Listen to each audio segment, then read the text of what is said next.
Ladies and gentlemen, get ready to embark on a journey like no other.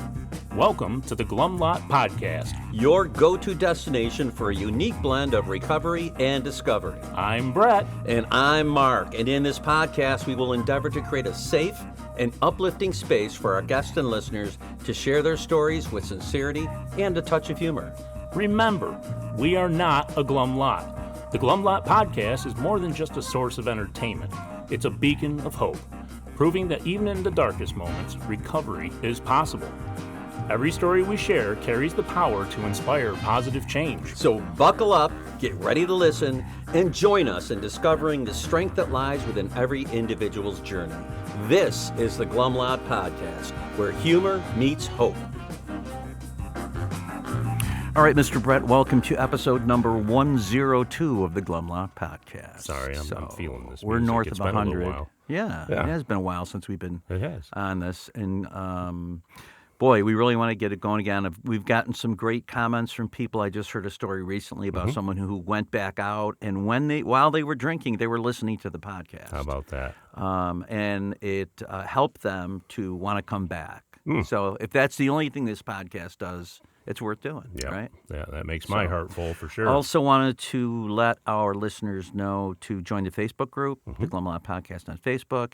And if you have anybody you think would be a good guest, or you think you'd be a good guest, or you have any suggestions or comments, you can reach out. Email us at glumlotpodcast@gmail.com. For sure. What's on your mind today, sir? I was thinking the other day, early in sobriety, I've got a new sponsee, and, he's super excited, full of energy, and I was like, man, I remember those days.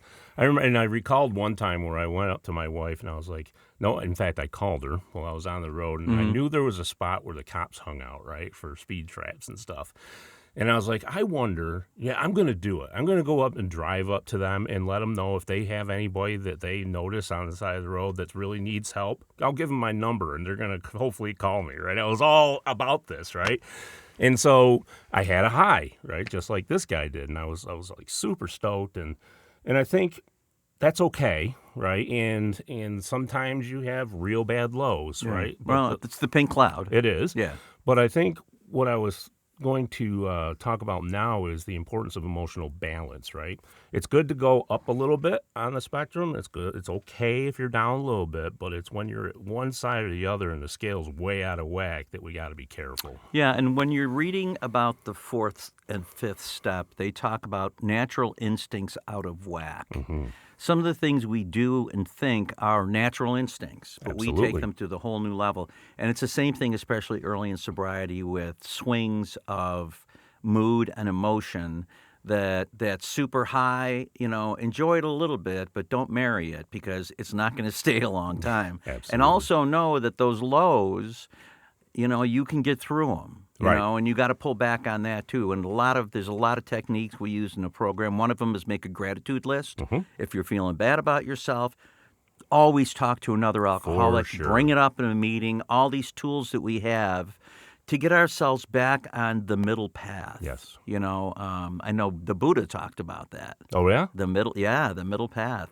Because he was a super rich. He grew up in a palace. He was the prince. And he left the palace, and he became an ascetic out in the woods, living on a handful of berries a day and 24/7 meditation. And then that wasn't working for him either. The two extremes didn't work for him, and he discovered this middle way that led him to peace and serenity. That sounds like that. Can you imagine? That sounds like that book you had me read. Which one was that? Siddhartha? Yeah, Siddhartha. Yeah, that's about. I read it. That's about the Buddha. Yeah, pretty cool. So a lot of that in AA, this Design for Living we have, seeks to bring those natural instincts and emotions back into a balance of the middle way where we find serenity. And it's written in the Serenity Prayer. The things we can't control, we got to let go. And we need the wisdom to know what those are. Yeah. And we need the courage to change. And I think one of the steps that we can point to that is a good place to explore that is step 10. Yeah. Really. Yep. What did we experience today?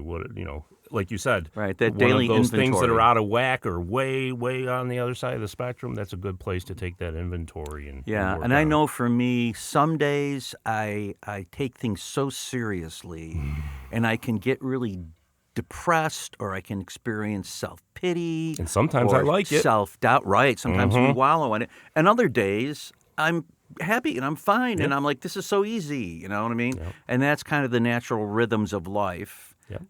When we're drinking, we ignore those rhythms of life. Our only rhythm is getting fucked up and having a buzz. So we don't feel the rhythm of life. We're afraid. We fear it. Yeah. But we learn through our higher power and our fellowship And this program. and this program that you can do this, and you can like this. I love this. Me too. You know. Me so. too. Anyway, we have a guest today Yeah. that comes to us from a former guest, Yep. Steve M., who was early in the podcast. He was. He comes highly recommended. I know he spoke recently, and right after he spoke, he was so good that Steve contacted me and said, I talked to this guy. He said he would do the podcast. Here's his information. Beautiful. And we have him here to share with you right now. So Excellent. without much ado or further ado or any ado, Look, we should have a lot of ado. let's welcome Bryon. Bryon. Welcome to the Glum Lot Podcast, Bryon. Hey, Bryon. Yeah. So we'd like to start with your sobriety date. Yeah, I have 2 sobriety dates. Oh. My first contact with AA was April 18th of 2021, and Okay. then roughly, well, it was a little over 2 years into the program. I went out and had a one-night bender and came back to the program October 11th of 2023. Okay. So, Okay. Good job. Been around, been around almost 5 years now. Yeah. So. I have a friend, Mike R., who says, I've been around AA for 40 years, but I don't have 40 years of sobriety. Yeah, I think he right. just got 11 or Yeah, 12 yeah. for about the 14th time. Yeah, right. I think he's got a drawer full of 24-hour chips. So Yeah. You are not I mean, alone. I look at it, it's one thing to be around AA, but it's another thing to be in AA. Hey, true. That's, Yeah. I can't do this without being in it. That's right. you got that right. We'll get to and you that. found that out, right? I did. I found Yeah. that out the very hard way. So we like to rewind and start with your first experience with the effects of drugs and or alcohol. Like all the details. Oh, all the details. details. So I grew up in a pretty large household. I was a middle child. I had a younger brother, younger sister, older brother, older sister, and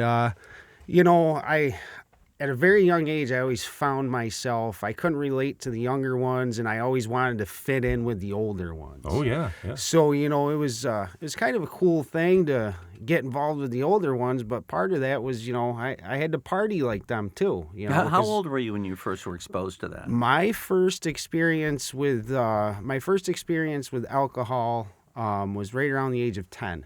Okay. And it was with your older siblings? Yeah, my older siblings and all their friends and stuff. Because my parents got divorced, and when they got divorced, my house turned into I grew up in a small town. Right. It turned into the party house. There was no parent there. Yeah, it was, absent parents, and everybody wanted to come over to our house and party. Heck How yeah. much older were your siblings? They're between myself and my older sister, there's 7 years, and between myself and my older brother, there's 6 years. Okay, so they were quite a bit older. Yeah. Yeah, they were yeah. teenagers. So you're 10, they're 16, 17, and they're Yeah. like, it'd be fun.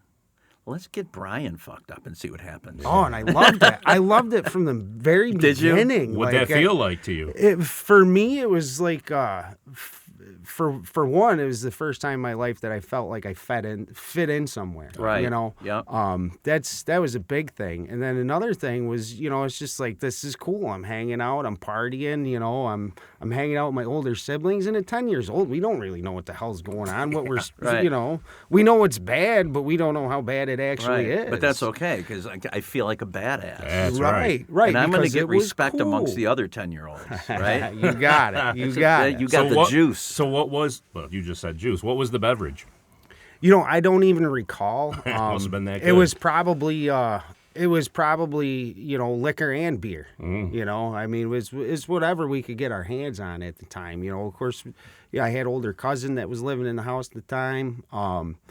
So he was of age to go get stuff. So there'd be beer balls around, there'd be liquor around, whatever we wanted, we'd get our hands on. Man, So that- beer balls. Yeah, remember beer balls Beer back balls. in the day? Yeah, people used to put those on their outside lights. Yeah, for a Yep. for a lamp. Yeah, for some Yep. ambiance. We used to pack them full of Christmas lights this time of year. Oh, nice. Yeah, that was in college. Yeah, cool. Make bombs out of them and so- stuff, when that warmth spread throughout your 10-year-old nervous system and you relaxed and you felt like this is good, right? Mm-hmm. Did you pursue that? Did you say, I'm going to do that again? When are we going to do that absolutely. again? Yeah. Absolutely I did. I mean, looking back on it now, like I should have known I had a problem. From 'cause- the get-go, right? Right. I didn't discover I really had a problem until, I was in my late 30s. Yeah, And, but it's like, I like this a lot. Yeah. Yeah. I mean, it was the high of highs. Did you not know? get sick from it at first at all? No. Really? No, I Wow, mean, no wonder very- you were ready to go. Very rarely did I get sick drinking, and Yeah. and if I did, it was just because I drank a 30-pack and half a liter in Yeah. one sitting. Sure. Of course I'm going to get sick then. Yeah. So, they always say we find our people. And so did you start hanging with people your age that were into the same thing? Did you find them? There were only a few. Again, like I said, I grew You're up in a so small young. town, Plus you're and so so 10 years young. old. But around the age of 13, 14, I found a clique. I found a clique. We were into drinking and smoking weed and all that fun stuff. That's what we did. On the weekends we'd go, we'd find some booze and go get it and just go hang out in the woods. It's as a teenager when my parents were divorced, my dad remarried. I had some step siblings, and we had a duffel bag full of freaking liquor we stashed in the woods at our fishing spot, quote unquote. Going fishing again. Boy, that gets really into fishing. Yeah. Yeah. Oh, that's yeah. right. It seems to relax him. We were always going for ice cream somewhere. That's Right. what we And called it. then not to mention in that little small town there was a gas station that we could go to. They knew my father. My father was one of us too. So we're talking early 90s. I could go to that gas station, be like, yeah, Dad needs a 12-pack. Oh, And they'd give it to us. Yeah. Right. Yeah. I need a pack of smokes. They'd give it to me because it was for my dad. Sure. But Yeah, no, really, get I that. was going less than a quarter mile up the road, and that's what we were doing. So you started smoking some weed, right? Any other drugs? come into play? Yeah, I got into some cocaine in my 20s and stuff, and that led me down a road that was pretty bad. I was doing some stuff that I shouldn't have done. That, let's just put it this way, if I got caught, I'd still be in prison. Yeah. Man, so now I want to know, but that's okay. well, we don't want to go too Nope, far yep, into yep. that, but Statute of yeah. limitations. So, but let me just talk to you about the, it's a progressive disease, and so you chase that feeling, that buzz, that high, whatever. You're chasing it all the time. And did this affect you either in school with your grades, or sports, or your parents, or the cops? So as far as sports went, I was actually a very good athlete.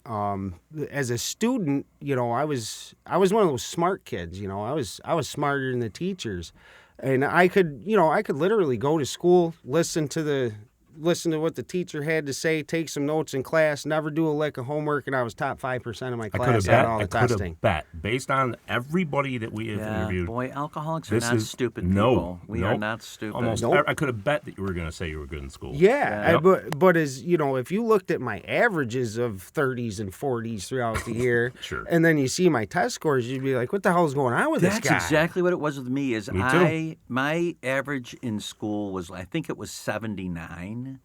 I got the top SAT score in my school. Yeah. I scored in the 90s on all the regions, and I think they were just like shaking their heads, going, "Is this kid fucking cheating?" Right? Yeah. You know what I mean? Or Yeah. my favorite was, why don't you just apply yourself? Yes. Oh, my God. because I don't want to be here. Right. Yeah, Yeah, I don't it's not like- stimulating I don't like enough. it. I'd rather be drinking and smoking dope. I mean, what the hell?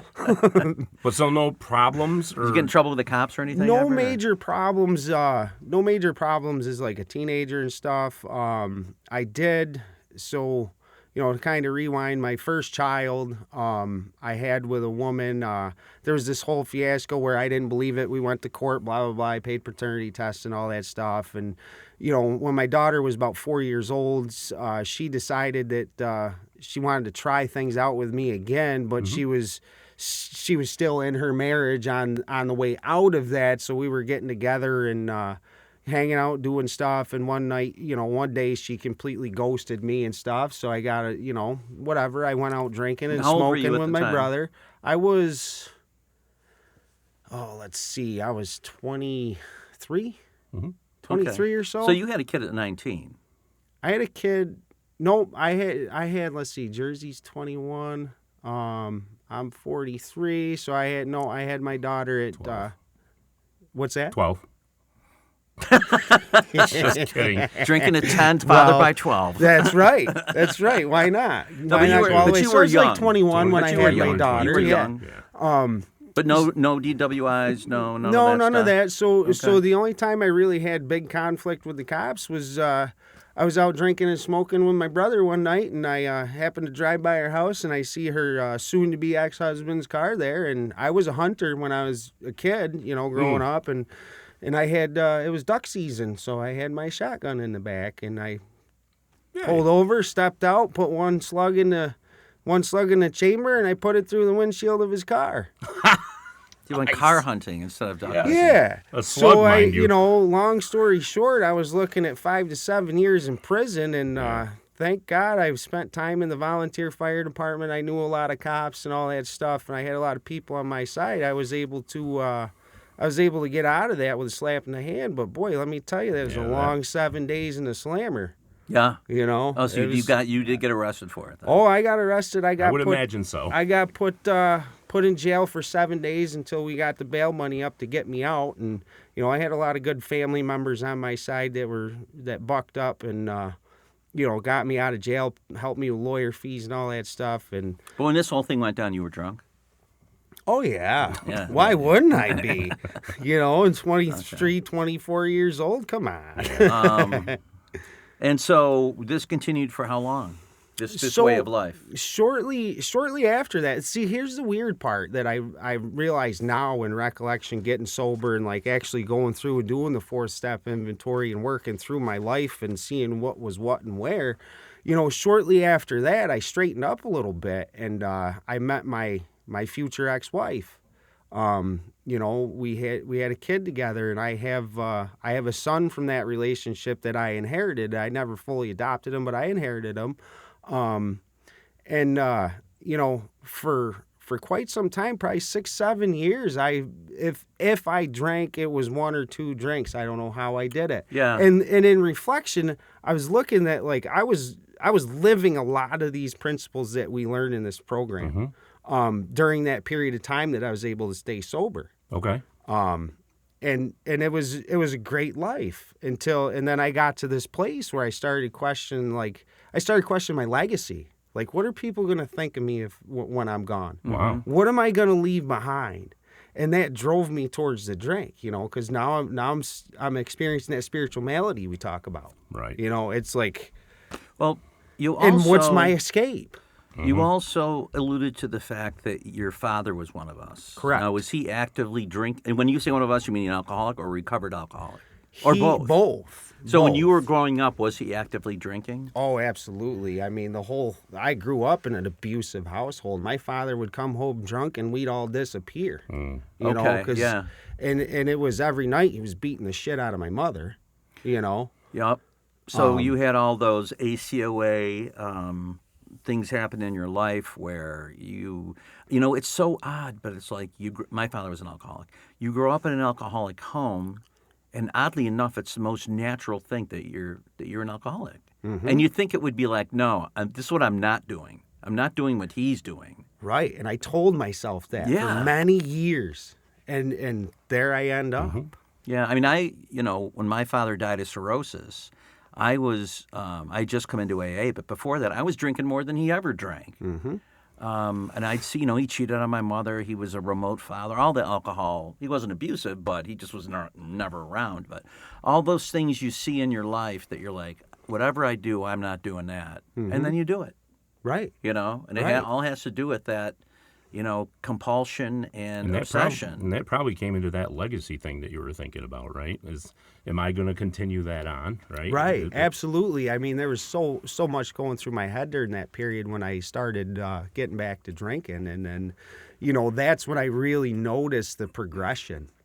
Mm-hmm. Like I'd start setting those benchmarks. Well, I'm not going to drink on these days. I'm only going to drink so much here. I'm not going to drink when I'm doing X, we all Y, try or to Z. control it. Just beer today. We all try to Right. control it, and we can't do it. Right. That's the fucked up And part. I ended up working at a place where, at the end of the day, there was a refrigerator in the break room full of beer, and it was encouraged to have a few beers before you went home. Yeah. Yeah. And, of course, I only ever had two. That's what I yes. tell you right to the end of my drinking days. I only ever had two, my first and my and last. socially. First Yep. and last. My first and last. Anything the in ones between, we don't count. Right, Yeah. right. Why count those? So, when was like the moment or the time in your life when you discovered that alcohol was no longer serving you, and that you wanted to consider recovery or think about getting the turning help? point. Yeah. So it came to me. It came to me the morning that I put my arm around my ex-wife, like I did every morning before we got out of bed, and she grabbed my arm and threw it off and said, "Don't fucking touch me. I don't love you anymore. I want a divorce." Well, that is that's probably pretty. Yeah, that was pretty eye-opening. But still, obviously I'm an alcoholic. I didn't, alcoholic wasn't the problem. You had a problem with my drinking. Right. I don't have a problem with it. So, at that point I did, I really did do as much as I could to try and salvage a relationship. But here I am battling this addiction with no toolbox. Right. I got no toolbox. Right. You are going to fail. Oh, absolutely. I will fall flat on my face. I always say we are defenseless. Mm-hmm. And I was defenseless for years trying to battle this. At this point, did you tell her I'm going to fix it? Of course I did. Yeah. Of course I did. But you know what? Here we are sitting here divorced. Yeah. And that is what it is.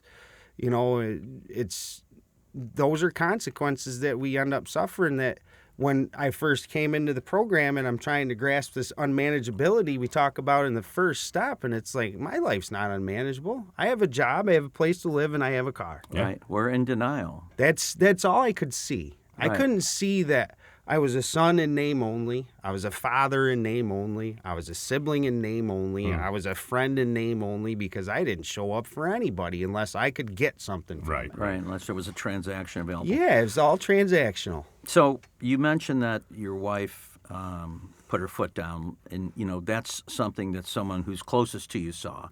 What about some of the things involved in your alcoholism that people didn't see? Like what was the inner issues that you had? I was constantly at war with the world.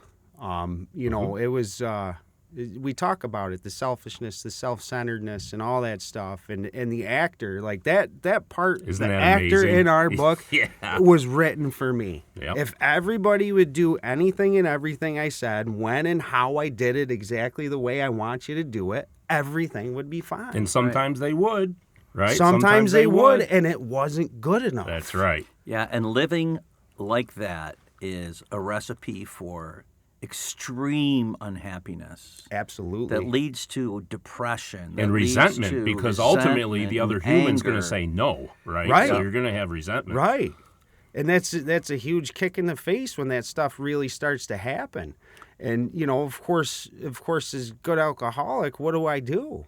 I go farther into the quote-unquote relief, Yeah. which, you get further along, It's a spiral. Yeah. After the divorce, I'm living alone. I'm seeing my kids every other weekend. I'm, again, setting these benchmarks. I'm not going to drink with my kids. I'm not going to do this. And here I am driving around with my kids in the car, drunk, doing all this stupid stuff.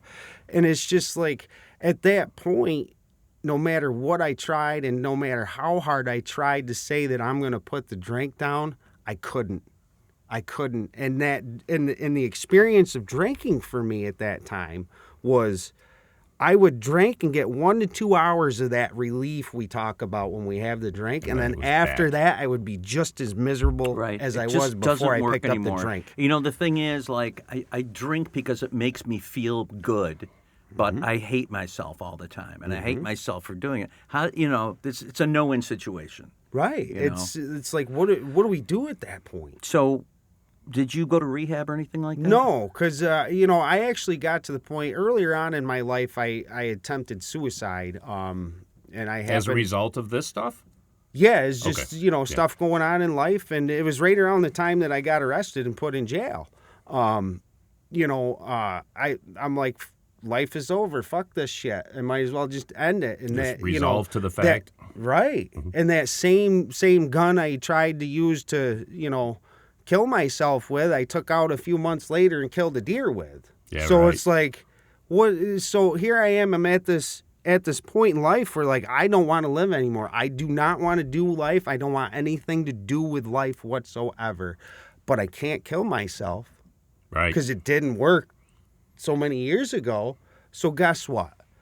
Bryon, you're going to kill yourself with a bottle. Yeah. And that's what I was aiming slow for. Suicide. Yep. Sure. I made that decision consciously. Like, I'm gonna kill myself with booze. And it talks That's about what I'm that gonna too do. in the book, right? We either institutionalized or we'll just resort to the fact that we're just going to end it that way. So, how did you come to recovery? So that's kind of a funny story. I'm getting lonely, and I start doing some online dating, and I meet a woman who happened to be in the program, but I thought I was pulling one over on her. No, I don't drink that much. I don't drink that much. Well, a couple days before we're planning on going on a date, I'm at my sister's birthday gathering at a local establishment, and I'm standing out on the deck smoking a cigarette, and I literally toppled over like a tree that got cut down, face first. My nose was sitting over on my cheek. I sat up on the ground. I'm bleeding all over the place. I grab my nose. I throw it back to where it's supposed to be, and I said, "Let's go get another drink." Of course. And I'm like, what the frig? So I canceled the date with her because, my nose is all busted up. I got 2 black eyes. My glasses had popped into my face. Did you just pass out from drinking? I don't know what. I didn't really pass out. I just fell over. Okay. I was just equilibrium problem. Right. I was so messed up that I just fell over. Okay. And you didn't want her to see a Picasso when you met her, right? Right. So, I had met her a couple times prior to that. Well, so yeah, but now your nose is on your cheek. Right. I make up some bullshit excuse like I was helping my brother up the stairs drunk and he took me over because my brother's a bigger guy. Dishonesty, really? No, really? Come on. Dishonest about what? So, I make up some bullshit excuse and tell her, that my brother knocked me down, that I was carrying him up the stairs, blah, blah, blah. And we continued to talk and stuff, canceled the date. And she's, whatever gift God gave her to see through my bullshit, the next time we got together, she's like, "Hey, do you think you want to meet me out at an AA meeting?" Ah. And, it was. I met her out there. It was a speaker meeting Okay. out of Serenity Hall. Okay.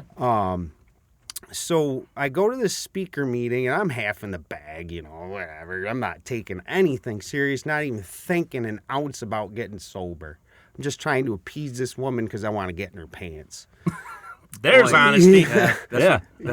That's what we do. It is. Yeah. Quite I'll go often. along with it. Still. Right. So I listen to the speaker, and then after the speaker speaks, there's some time to share. Well, I had raised my hand as my first contact to AA. So not only were the people talking to the speaker, they were talking to me as well. And what happened there is, it is a miracle. It is a miracle of this program. It is the gift of this program. It's what we have to offer people that were like me, Right on. ready to die, not wanting to live anymore. 2 things happened. For the first time in my life, I didn't feel alone. Except for when you drank that first time at 10 years old, right? Correct. Yeah, so it's funny how it comes around full circle like that because you felt like you fit in again, right? Sure. Yeah. Sure. So for the first time, I didn't feel alone because I can even do it today in sobriety. I can be in I could be in a room of 10,000 people and be absolutely alone. I'm so good at it. That's where I want to live, you know. Stop talking about me. And then I had hope. I had hope based on what people were saying about their experience in this program, and that they came from a hopeless state of mind and body, as our book says, and they're able to not only live life but want to live life.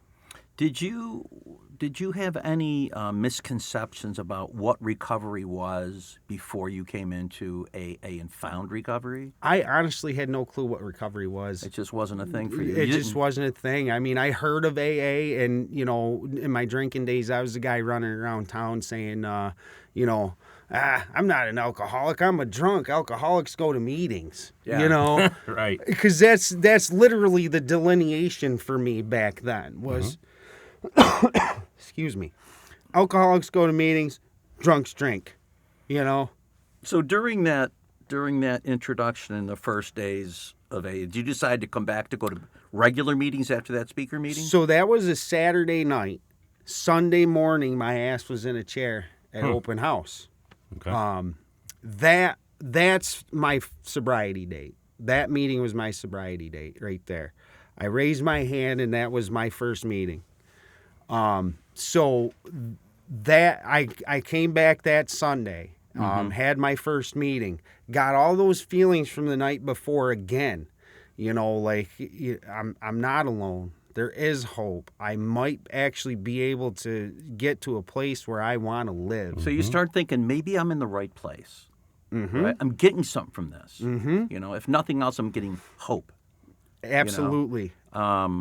So early in sobriety, and start going to these meetings, what are some of the things that were very hard about it for you? Oh, just keeping the drink down, because I was a 30-pack a day plus guy, and I went cold turkey, no medical assistance, anything like that. Looking back now and finding out more about it, I did not realize the risk that I was taking. Sure. You know, going from all of that booze to absolutely nothing. I had no clue what that could do to me physiologically. Yeah. And boy, did I feel that hell for about a month. Were you going to meetings every day at that point? Every day. So after I went to that Sunday meeting, every day after work, I traveled big time for meetings. You know, I grew up in a small town. That's where I was living. That place was about a 45-minute drive from my house to the open house, the place where I started going on a regular basis. I worked halfway in between there. So what I would do is I'd go to work, I'd push through and fight work all day long, and then I'd shoot down to the city. Yep. I'll just say the city. Yep. Shoot down to the city, have my meeting, spend as much time as I could with other drunks, because, you know, I'd have to latch on, and I was so scared. I was so scared that I was going to pick up a drink again. Sure. And not be able to stop. So I'd spend as much time as I could, and then I'd go home, and, you know, I used the phone list that they give you. What? You know, Holy I used no it way. because I was That's that amazing. I was that desperate. Yeah. You know, so I picked up the phone, I called people, and I always hated it. I hated it with a passion. Who wants to admit it, right? You know, that Right. you need that. But, you know, what I heard most of the time, and I didn't understand it until, you know, later on in sobriety, was, you're not bothering me. Right. You're helping me more than I'm helping you. Yeah. I had no clue what that meant, and I'm thinking these people are friggin' nuts. You know, Yeah, I'm like, yeah. what the frig do you mean? The first time I ever heard that, I thought it was a bullshit line. Right. I'm like, no, that's not. There's no way that's true. How? Yeah. Right. How? Because Right. here I am whining and crying like a little bitch, and Yeah. and Yeah. you know, here we are. You know, I'm helping you more than you're helping. I don't understand, because, you know, you're keeping me from doing the last thing I can possibly do ever again. Yeah. So eventually you probably found some of your people, right, that you hung out with, right? Absolutely. And got a little crew. Did you get into the steps at that point eventually? I had a sponsor within the first month and a half, Okay. and we started step work right then and there. Nice. You know, which saved my life. Because, again, I said it earlier, I was a smart guy. I was looking at the steps and the traditions on the wall. I had a big book. I was reading through it. I can do this. I don't need a sponsor. I don't need anybody to show me how to do this. And then I really start to get some clarity in sobriety, and then I start reading through the stuff, and I'm like, oh, shit. I don't know what this means. Yeah. Like, well, right. I mean, that's help. the one thing, though. You go into a meeting hall, right, and the 12 steps are there, but there's no explanation. It's just the steps, right? And without that book and without that sponsor and stuff, it's hard to grasp that stuff. And even getting into the book and reading through it and finding where the steps are and stuff like that, like it still did not make sense. Right. It made no sense to me. It's like I was reading Greek. Yeah. But I got into step work with my sponsor, and boy, what a man! This How was designed for living. What was your experience with the second and third step? So in order for me to even start to look at the second step, I had to look ahead to the third step because I needed to see those words as we understood him. Because if I tried to latch on to the higher power or God as the easy word that I knew before I came into this program, The fence was up. I would have been gone. Yep. I think that's true of a Gone. lot of people. But the freedom of those words in that third step allowed me to believe again that there was something bigger than me in this world. I didn't have to have control of every little thing that was going on in life, my life and everybody else's life. Because, my ego and all that stuff, I was God when I walked in here. Of course. That's where I was at, because it's all I had. All I had was me. So that allowed me to start to discover what a higher power could be. Yep. And it also gave me the freedom of, stepping away from the traditional Christian religion that I was brought up with that tells us that, on the surface, unless you're really looking into it, it tells us we have a punishing, hateful God, Right.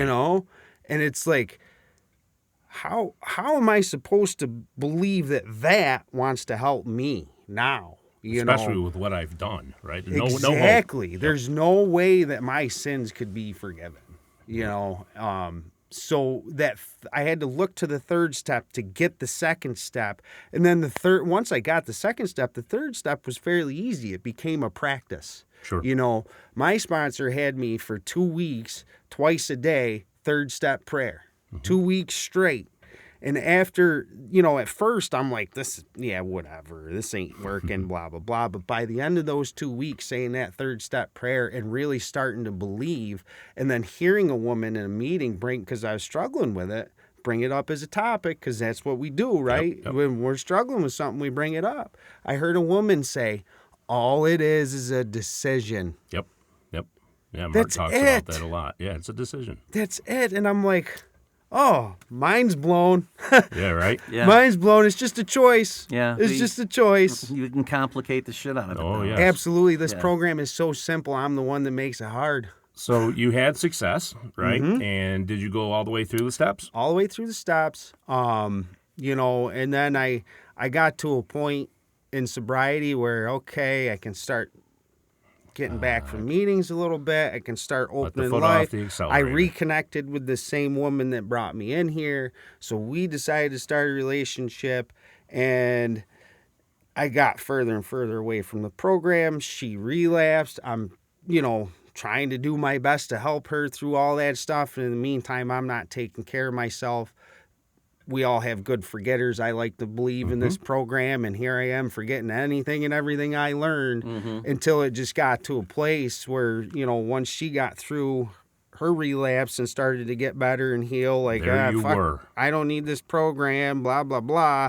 But now I'm struggling. Yep. Now I'm struggling. And fully knowing that this is what I need, but I wanted to deny it. I wanted to keep living my life. And here I am, drunk in my head for months before I pick up the Drunk drink in your head. again. I like that. Yeah. I mean, like, absolutely living as a dry drunk. And I can't acknowledge it, I had to go back to the first step, and I couldn't grab it. Well, invariably, when we hear people going out, when you ask them what happened, the first thing you say is, I got away from meetings. I got away from the program. I stopped it. doing what worked. Stop growing. Yes. I stopped praying, I stopped going to meetings, and I stopped having daily contact with another alcoholic. If I do those 3 things, I know my higher power will keep me sober. But those are the actions I have to do. Right, because then you'll Every day. continue to grow and less people will bother you. Life gets easier the more you practice that all the way through. But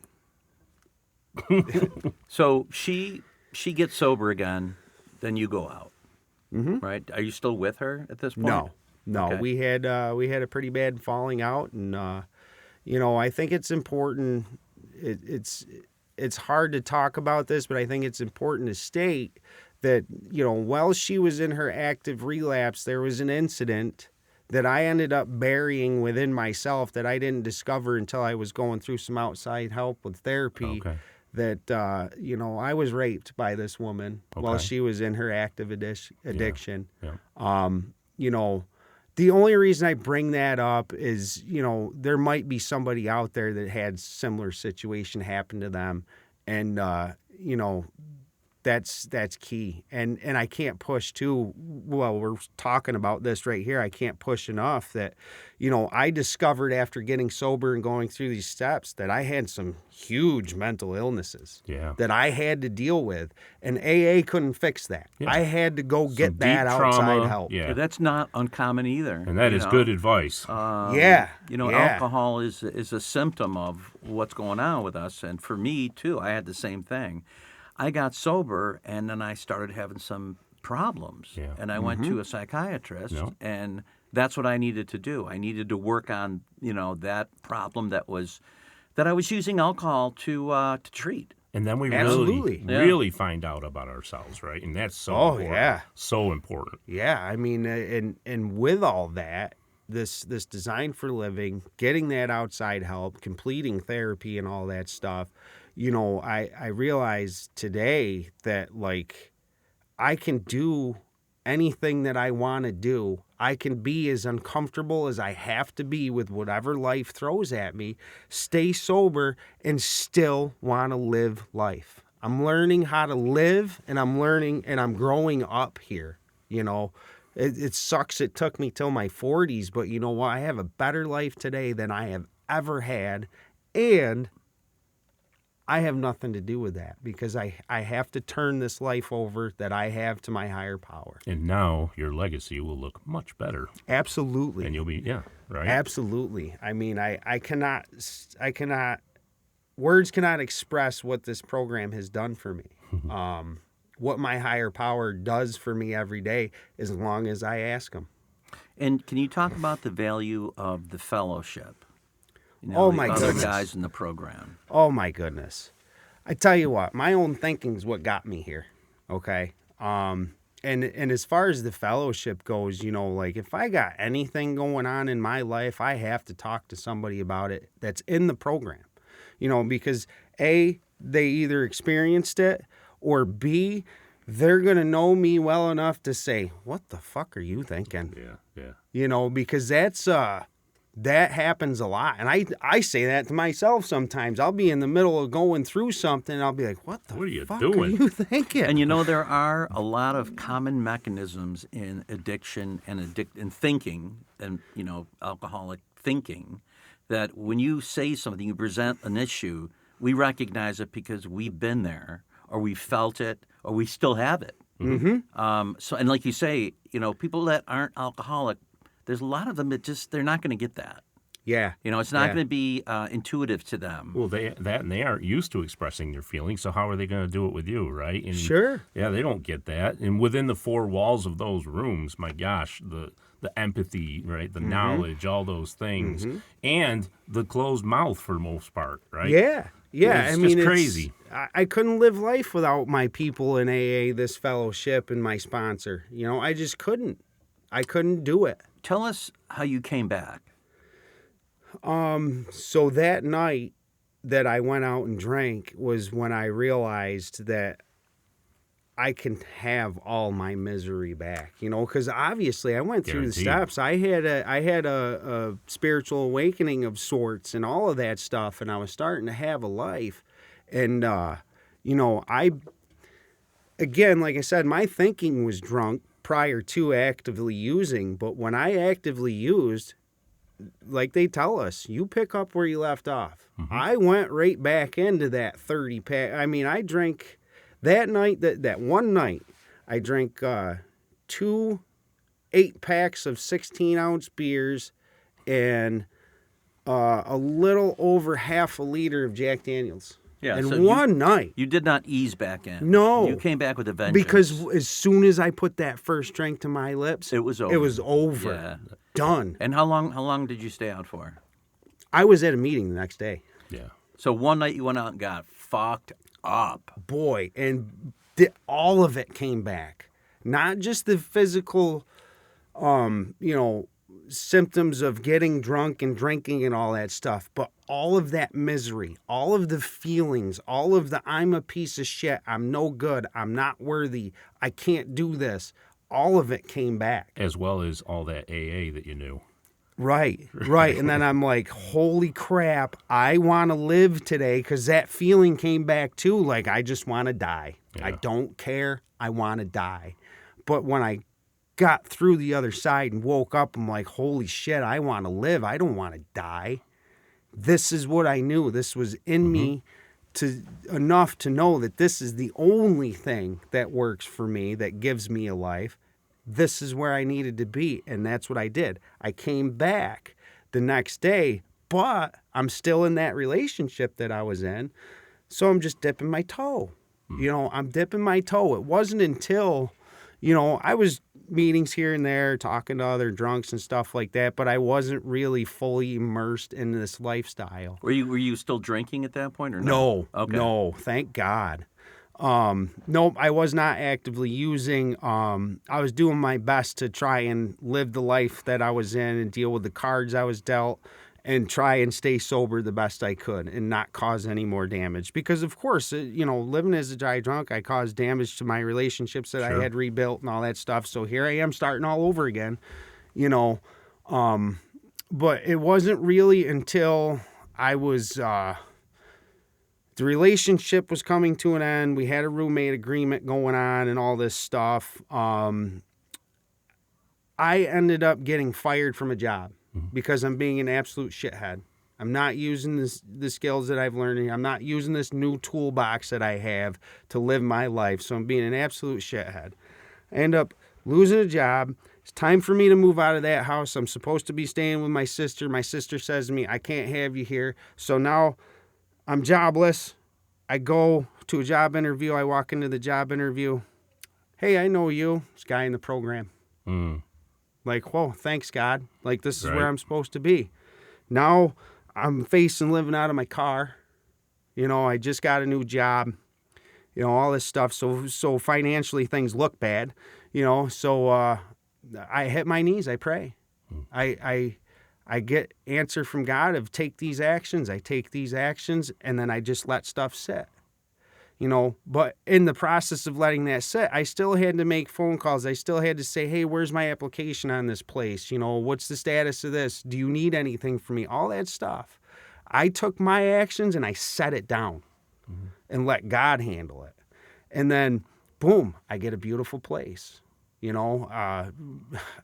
Half a mile down the street from Serenity Hall, half a mile down the street from a clubhouse. Like what? There's God again, So I get moved in. I'm lonely. I'm feeling, I'm just itching. I'm like, so I'm sitting out at my picnic table. I'm like, God, give me something to do to help somebody else. I'm going absolutely nuts here. And I make a phone call a couple hours later to a friend in the program. Hey man, how's it going? He's like, not good. I'm like, yeah, what's going on? He's like, I'm moving out again. I'm like, oh, it just happens to be I got this nice, beautiful apartment. I only have my kids every other weekend. I got a bedroom for you. And so you were helpful. Absolutely. So there's God again answering my prayer. Give me something to do to help somebody else, God. That was my prayer. And here comes my buddy living with me for a month until he could get on his feet and get his own place. Like this, and I'm not making this stuff up. It's just like it happens that way. And today for me, it's... That's the fourth dimension. Exactly. You can't explain it. You can't. It just blows your mind. And then for me today, I got to keep this stuff simple. It's, God, thank you for giving me what I need, not what I want. help me help you today.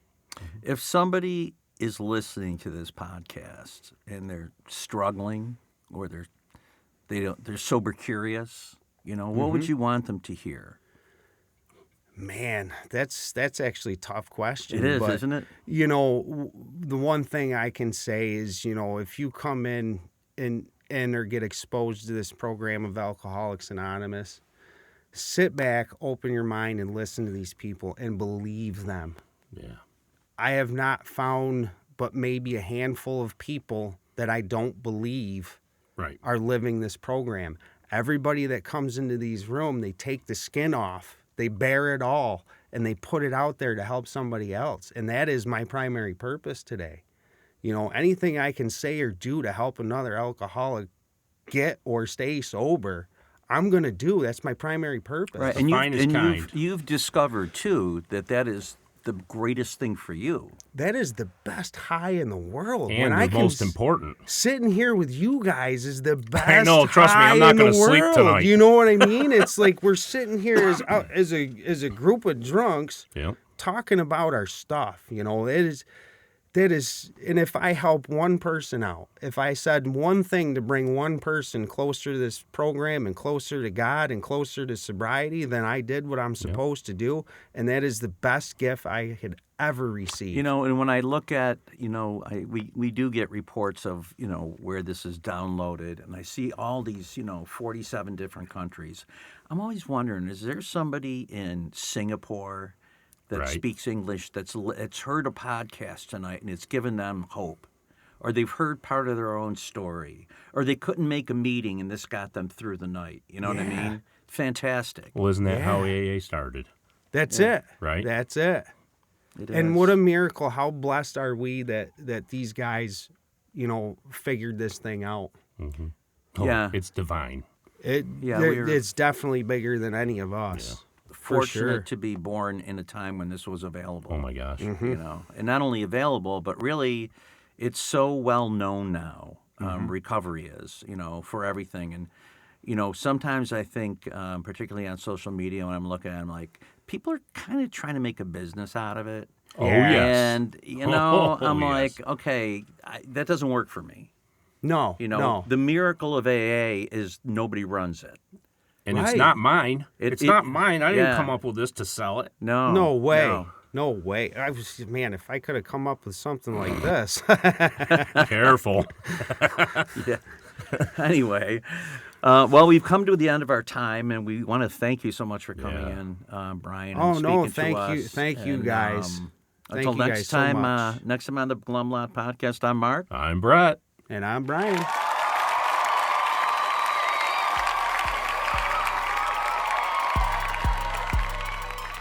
As we wrap up another episode of the Glum Lot Podcast, we want to extend our heartfelt gratitude to each and every one of you who tuned in today. Navigating the path to recovery from alcohol and other substances is a journey filled with challenges, triumphs, and self-discovery. Remember, we're not affiliated with Alcoholics Anonymous, but we're here to provide a safe space for open conversations about the complexities of recovery. Your stories, courage, and resilience inspire us and our listeners alike. If you or someone you know is on the transformative journey, know that you're not alone. Join us next time as we continue to explore the diverse facets of recovery. Until then, stay strong, stay connected, and remember that each day is a step towards a brighter, sober tomorrow. Thank you for being part of the Glum Lot community.